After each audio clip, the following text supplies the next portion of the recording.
للہ رب العالمین والصلاة والسلام علی سید الانبیاء والمرسلین وعلی آلہ واصحابہ اجمعین۔ میں مولوی صدیق اکبر، یوٹیوب چینل اسرا ٹی وی سے۔ ہجرت و سفارت۔ وطن اور اہل وطن کی گلو خلاصی کے لیے جب سید صاحب نے بیرون وطن کا قصد کیا تو مولانا ولایت علی صاحب اور خاندان کے دوسرے مجاہد ہم رکاب تھے، اور جب آزاد قبائل میں مرکز قائم کر لیا تو مولانا ولایت علی صاحب سفارت کابل کے لیے نامزد کیے گئے۔ نوجوان سفیر جب کابل پہنچا تو جذبات تبلیغ و اصلاح بھی بے قابو ہو گئے۔ آپ نے فرائض سفارت کے علاوہ ماحول کی اصلاح و تربیت کے لیے تقریریں بھی شروع کر دی اور حالات سے متاثر ہو کر ایک طویل اصلاحی نظم بھی ارشاد فرمائی۔ حیدرآباد میں تحریک۔ سید صاحب نے شمالی ہند کا دورہ کیا تھا، جنوبی ہند میں صرف بمبئی چند روز قیام فرمایا، حیدرآباد، مدراس وغیرہ کہیں نہیں جا سکے تھے۔ آزاد قبائل میں آزاد مرکز قائم کرنے کے بعد اس کمی کی تلافی کا قصد فرمایا۔ چنانچہ مولانا ولایت علی صاحب کابل سے واپس ہوئے تو آپ کو حیدرآباد اور مولانا محمد علی صاحب رام پوری کو مدراس کے لیے مامور فرمایا۔ یہ بزرگ اس جدائی سے آزردہ ہوئے تو سید صاحب نے فرمایا، مولانا ہم آپ کو تخم کر کے اٹھاتے ہیں۔ تحریک کا اثر۔ حیدرآباد میں آپ کی تحریک کامیاب رہی۔ نواب ناصر الدولہ کا دور حکومت تھا۔ ناصر الدولہ کے بھائی مبارز الدولہ نے ولایت علی صاحب کی دعوت قبول کی، مگر ایک ایسا اسٹیٹ جس کی بنیاد وفاداری انگریز کے آب و گل سے استوار کی گئی تھی، اس کا وفا پرور چنگ و رباب یہ نوائے تلخ کیسے برداشت کر سکتا تھا، جو ایک مجاہد کے کام و دہن سے سرفروشانہ جذبات کے زیر و بم کے ساتھ بلند ہو رہی تھی۔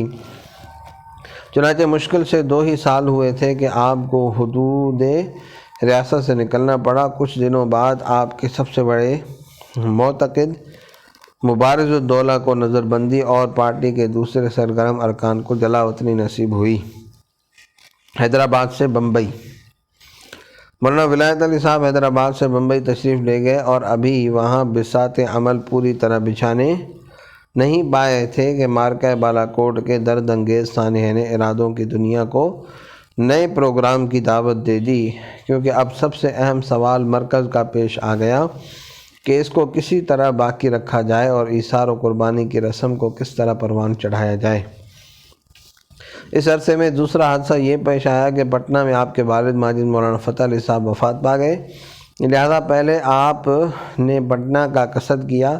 برہان پور، جبل پور، نرسنگھ پور، کندولی اور سیونی وغیرہ کا دورہ کرتے ہوئے آپ 2 سال میں پٹنہ پہنچے اور وہاں پہنچ کر کتاب انقلاب کے منتشر اوراق کو ازسر نو شیرازہ بند کیا۔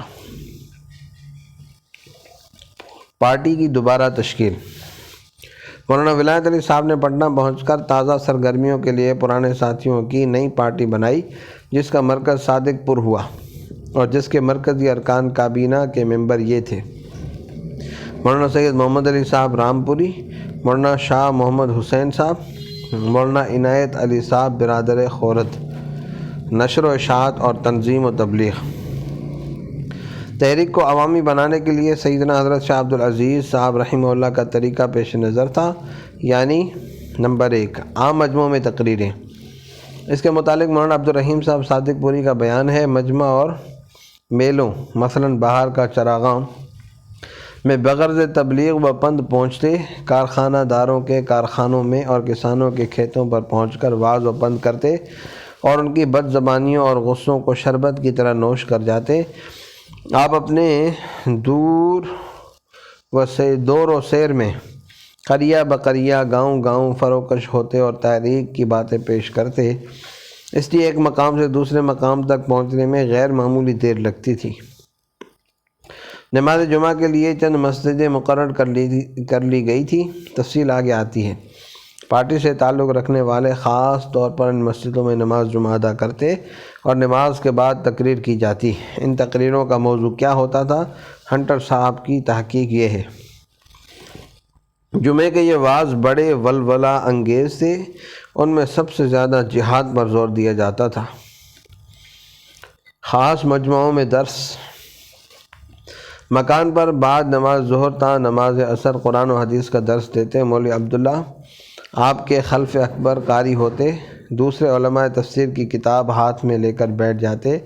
علماء کے علاوہ مریدوں کی بڑی بھاری صنف ہوتی۔ نمبر 3، تصنیف و تالیف۔ مولانا عبدالرحیم صاحب کا بیان ہے، آپ نے جہاں جیسی ضرورت دیکھی مختصر اور عام فہم رسالے قلم بند فرما کر لوگوں کے حوالے کیے۔ ایسے رسائل کی تعداد 100 سے کم نہ ہوگی، اگرچہ اس وقت صرف چند رسالے دستیاب ہو سکے ہیں۔ Number 4، press. آپ نے حضرت مولانا شاہ محمد اسحاق صاحب دہلوی سے حضرت مولانا شاہ عبد القادر صاحب کا ترجمہ قرآن اور مولانا شاہ اسماعیل صاحب کے تصنیف فرمودہ رسالے طلب فرمائے۔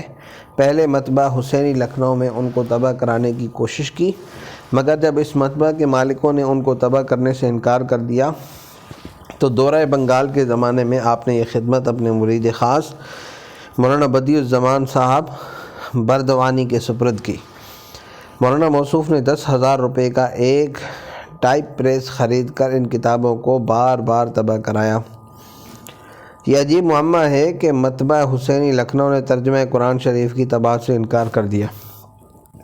ڈاکٹر ہنٹر کی کتاب کا اقتباس اس معمے کا صحیح حل پیش کرتا ہے۔ اس سے یہ بھی معلوم ہو جائے گا کہ یہ 100 کے قریب رسالے لاپتہ کیوں ہو گئے۔ ہنٹر صاحب نے فرماتے ہیں، انگریزوں کے خلاف ضرورت جہاد پر اگر وہابیوں کی نظم و نثر کی مختصر سے مختصر کیفیت بھی لکھنے کی کوشش کی جائے تو اس کے لیے ایک دفتر چاہیے۔